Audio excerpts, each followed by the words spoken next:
Now, some of the most poignant moments in sports occur when you least expect it. We always talk of experience, knowledge, and the weight of wisdom outplaying the young and wild. But ever so often, when the young show resilience, patience, and awe-inspiring grit to equal or even overthrow the norm, you know there's something special about to happen. The player I'm talking about is not a winner just yet, but he's displaying all the qualities of a champion. India's D Gukesh, the 17-year-old chess prodigy, continues to grow, learn, and impress everyone at the ongoing Candidates Tournament in Toronto.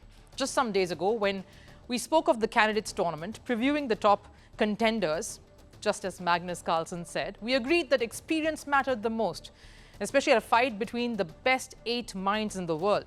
We silently wished, though, that the Indian brigade would prove everyone wrong. And look, no matter the result, D Gukesh has shown the world, and Magnus Carlsen in particular, that he is no pushover. Indian chess players are no pushovers and can most definitely punch hard. From barely making it to the Candidates Tournament, if you remember, he somehow scraped his way into the last rung to round off the top 8 just some months back, to now fighting tooth and nail for the #1 spot. Gukesh, teenager Gukesh, has already won the biggest battle. But the war remains, beating the most experienced and dangerous contenders for the #1 position. What does he need to do to win this all? I'll explain in just a bit. Let's quickly set it up for you. First, after a few nervous seesaw moments over the last few days, Gukesh now is in joint lead, back at the top, but with 2 of the best chess grandmasters in the world, Russia's Nepomniachtchi and USA's Hikaru Nakamura. The 3 players are tied at 7.5 points after the conclusion of 12th round. It was Gukesh's victory over Azerbaijan's Nijat Abasov that brought him back into reckoning. In fact, in the 12 rounds he's played, Gukesh has only lost once. So a recap of the format here, it's pretty much like a league format where you have home and away, 2 legs to 1 battle, any battle. Here it's white and black pieces. You play each of the other 7 candidates twice, so that's 14 very intense contests. We are done with 12, so there are 2 more left. The winner after these 2 rounds is the winner of the Candidates Tournament and earns a spot to fight the reigning world champion, Ding Liren. It's so deliciously poised right now. It's a 3-way race to the finish. With 4 victories and 7 draws, Gukesh's performance has been a cut above most. Nakamura has 5 victories to his name, but has lost twice. And Nepomniachtchi, no losses yet, is definitely the man to beat. So what should Gukesh do to close this out?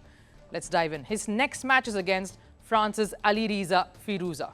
The Italian may have won only twice this tournament and is sitting at the 7th spot, but that one win, one of those wins, in fact, came against Gukesh. So this is the one Gukesh will have to crack to safeguard his position.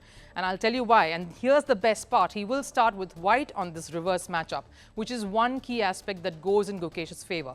He'll start the game, so in some sense set the tone. Because if this is in the bag, then he has the big showdown in the last round with his joint leader, Nakamura, and he will be doing that playing black. There's a heartening fact he will take heading into their previous meeting. Nothing separated Nakamura and Gukesh where they played out a draw. So Gukesh's best chance has to be going for the win in the next round. Anything less than that just puts more pressure. Now, what about the other 2 leaders? It's important to know who they have left to play against, because it isn't just Gukesh's results that will decide his fate. In the 13th round, Nepomniachtchi and Hikaru Nakamura will go head-to-head against each other. Great for Gukesh if that turns out to be a slugfest with a draw, as it played out the first time these 2 faced off. In these situations, order of play is key, so when you play your game, it's important to know what you're going for. A draw, and Gukesh knows he's in it for great measure. But if there is a result, that just puts some more pressure on Gukesh to go for a result too, before he heads into that final showdown.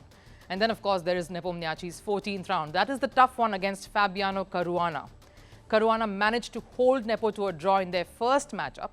Caruana can do Gukesh a solid by trumping here and handing Nepo his first loss in the tournament. But if Gukesh holds his ground and comes up with a win and a draw at best, yes, a win is needed to stay in the hunt, then we could potentially have a tie of 2 of the 3 on same points.